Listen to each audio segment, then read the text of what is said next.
हरे बोल गोविंद भगवान की जय हो। श्रोतागण बंधुओं, जिस वक्त कन्हैया कहने लगे माँ हमारे लिए सच बताओ, कि तुम्हारे नेत्रों में ये आंखों किसने भरे हैं। कहने लगी जसोदा मैया, हे लाला, कंसराज ने कालीदेव से 2 छपरिया कमल के पुष्प मंगाए हैं और कहा है कि अगर 2 छपरिया कमल के पुष्प ना भेजे गए तो सभी यादवों के लिए कारागार में डाल दिया जाएगा। श्रोतागण बंधुओं, इस बात को जब सुना कन्हैया ने तो श्याम सुंदर ने हंस के कहा कि माँ मैया तो मुझे भोजन दे दो, जो होगा सो देखा जाएगा। मेरे श्रोतागण बंधुओं, भोजन किया है। भोजन करने के बाद में आज भगवान कन्हैया ने सभी ग्वाल वालों को इकट्ठा किया और कहा चलो भैया आज खेल खेलने के लिए चलते हैं। तो कहने लगो दामा कैसे खेलो? बोले कैसे का खेलेंगे? गेंद से खेलेंगे। चले गेंद से खेल, चल बल्ला ले आओ दादा, बल्ला ले आओ, चल खेल। आज खेलने के लिए चले हैं तो मनस का बोलो खेलोगे कहाँ? कन्हैया बोलो आज खेलेंगे कालीदेव पर, क्योंकि उन्हें अपना मकसद पूरा करना है। कालीदेव पर खेलेंगे, चलो। आज भगवान कन्हैया श्याम सुंदर ग्वाल बालक को लेकर के कालीदेव पर खेलने के लिए जब पहुंचे हैं और कैसे कि काली देव खेलन आयो री मेरो बारोसो कन्हैया काली।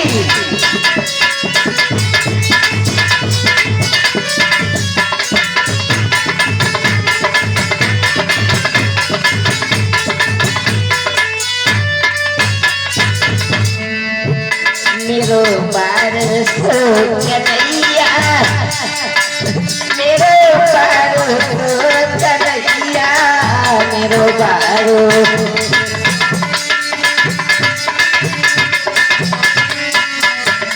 काली खेलना आयो री मेरो बारोसो कन्हैया काली।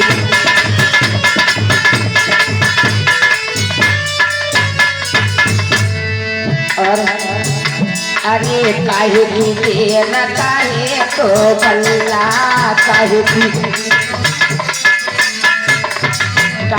देन काहे तो बल्ला, काहे की। अरे काहे की देन जो लायो री मेरा बारोसो कन्हैया काली।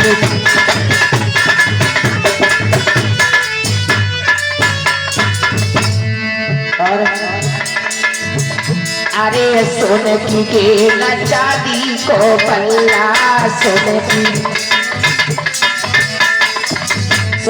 गेंद चांदी को बल्ला, सोने की। और 10 रुपए का दान गुप्त दान वहां कल्याण दादा की तरफ से। अरे सोने की गेंद चांदी को बल्ला, सोने की और कि काली देव खेलन आयो री मेरो बारोसो कन्हैया।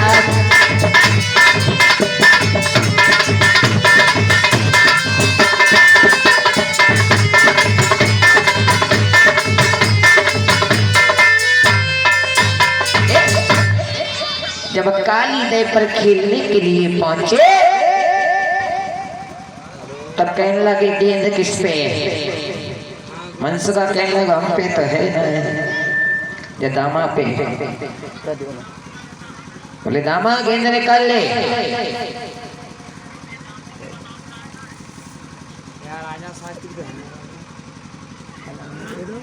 आरोही है और 10 रुपए का दाम छोटी बच्ची आरोही प्रभु के दरबार में 10 रुपए का दान करती है।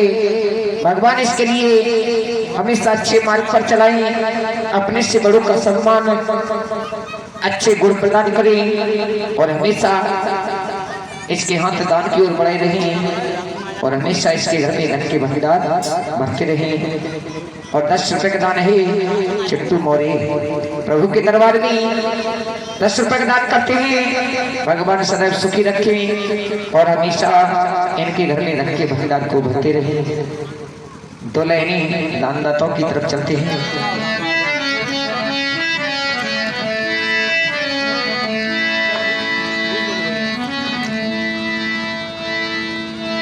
की दान दाता मेरे भैया रे फलो तुम दादा फूल।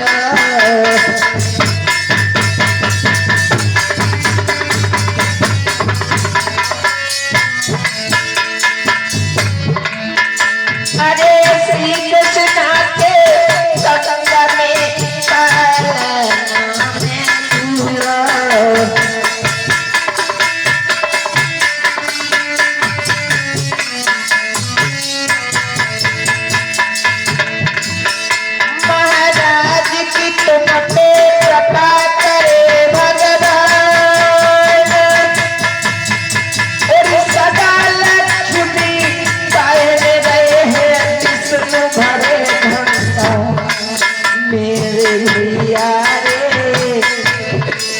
मेरे दादा रे चलिया गंगा मैया नहैया मेरे।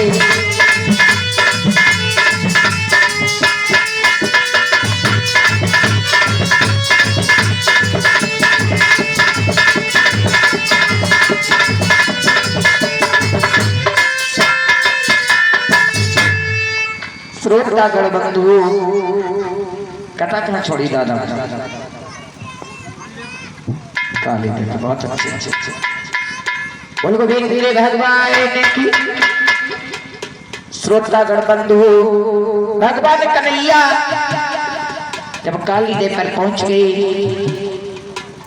सभी को खड़ा किया, स्वयं विपरीत दिशा में खड़े हो गए और कहा सुदामा से कि गेंद को निकाल लो। बोले भैया मैं नहीं थे अपनी गेंद काहे मेरी गेंद खोई गई तो मेरी अम्मा ने बड़ी मेहनत से बनाई, मैं नहीं दे। कन्हैया कहने लगे अगर खोई जाए तो दूसरी दे दे। बोले दूसरी कचरा हम देना। बहुत जिद करने लगे। कन्हैया कहने लगे देना हो तो दे। तो बोले दे तो दूंगा लेकिन अगर मेरी गेंद खो गई तो इसी गेंद को लूंगा, दूसरी गेंद नहीं लूंगा। बोले ठीक है। आज सभी ग्वाल वालों को खड़ा किया, स्वयं विपरीत दिशा में खड़े हो गए और गेंद से खेलने लगे। जैसे ही तोल को मारा है भगवान कन्हैया ने तो गेंद के पीछे पीछे भागता रहा, मांस का पसीना आ गया लेकिन गेंद हटते नहीं आई, जाकर के काली देवी में गिरी है। और काली देवी में जब गेंद गिरी तो दामा कहने लगा कन्हैया से एकदम उसके पीतांबर को पकड़ के कि मेरी गेंद को दे दे। मेरे श्रोतागण बंधुओं भगवान कन्हैया कहने लगे हम तुझे दूसरी गेंद दे देंगे। लेकिन दामा कहाँ तो जिन्हें थाने गया तो कहने लगे भगवान कन्हैया बोले दामा क्या इस फटे हुए चिथड़े की गेंद पर तू मेरे पीतांबर को फड़ रहे। और कहने लगी ओ दामा ना कुछ मसले पर क्यों इस उखाड़े देता है, उस सड़े फटे चितड़े पर क्यों पीतांबर फाड़े देता है।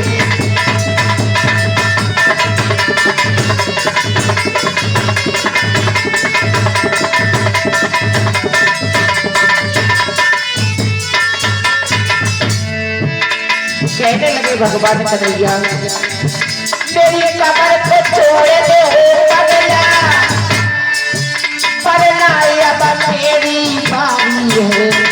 और अरे एक तमाचे लग बैठे तो खत्म हो सब सारी है।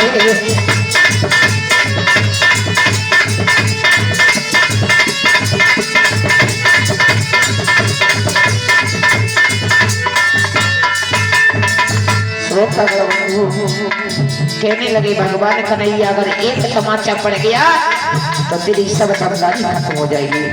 और क्या बोले, अरे एक तमाचे लग बैठो तो मुंह से लहू को डालेगा,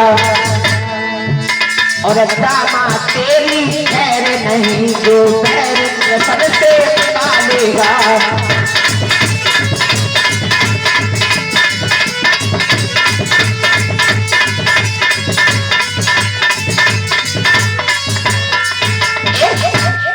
मेरे श्रोतागण बंधु, ओरे दामा तू ये छोटी सी गेट के पीछे सड़े हुए चिथड़े के पीछे मेरे पीताम्बर को फाड़े देता है। एक तमाचे लग गए तो प्राण पखेरु उड़ जाएंगे तेरे। दामा कहने लगा बा कन्हैया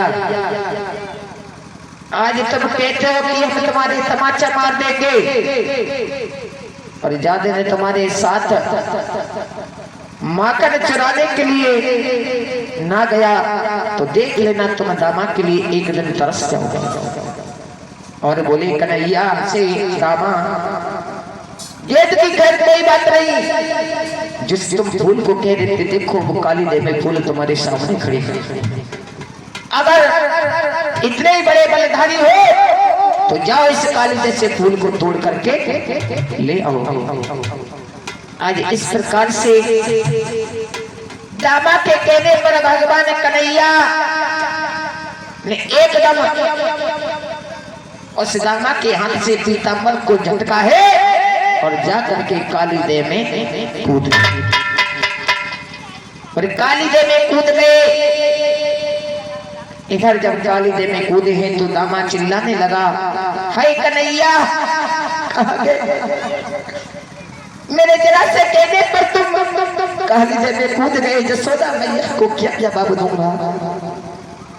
रोने लगा दामा और जाकर के जसोदा मैया के पास में पहुंचा, कहने लगा माँ मेरे लिए खत्म कर दो, मुझे मार दो, मैं जीने के लायक ना रहा। जसोदा कहने लगी क्या बात है? बोले माँ कन्हैया है ना तो काली देव में कूद गए।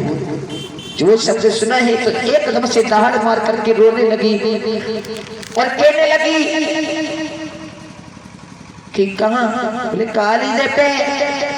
नंद बाबा को पता पड़ा है। आज रोते हुए दौड़ते हुए पछाड़ खाते हुए काली देव पर जाकर पहुंचे हैं। इधर बलराम जसोदा मैया को और नंद बाबा को समझाते हैं, लेकिन देखो माँ की ममता बड़ी निराली होती है। बेटा चाहे माँ के लिए कुछ भी कहे, लेकिन माँ अपने बेटा को फिर भी सीने से लगा लेती है। और मैया ने अगर बेटा से तनिक सी बात कोई काम को कह दे या तनिक से डांट दो तो 6 महीना तक ना बोले हो एक बात के पीछे। और माँ से चाहे बेटा कुछ भी कहे भाई तनिक से दुख है तो जब तक बा को कलेजे से ना लगा लेगी तब तक भाई चैन न पड़ेगा। मेरे श्रोतागण बंधुओं कहने लगे बलराम मैया जिसे तू अपना बेटा समझ रही है वो बेटा नहीं, वो तो अवतार की है, भगवान है। जसोदा मैया कहने लगी बेटा अगर तू उसे अवतारी बता रहा है तो उसे बुलवा ले। बलराम ने समझाया मैया घबराओ नहीं, कन्हैया कुछ देर की बात आ जाएगी। इधर तो समझाया है बलराम ने मैया यशोदा को नंद बाबा के लिए, और उधर भगवान कन्हैया कहाँ पहुंचे हैं, जहां पर कालिया नाग सो रहा था। और कालिया नाग सो रहा है, नागिन जाग रही थी।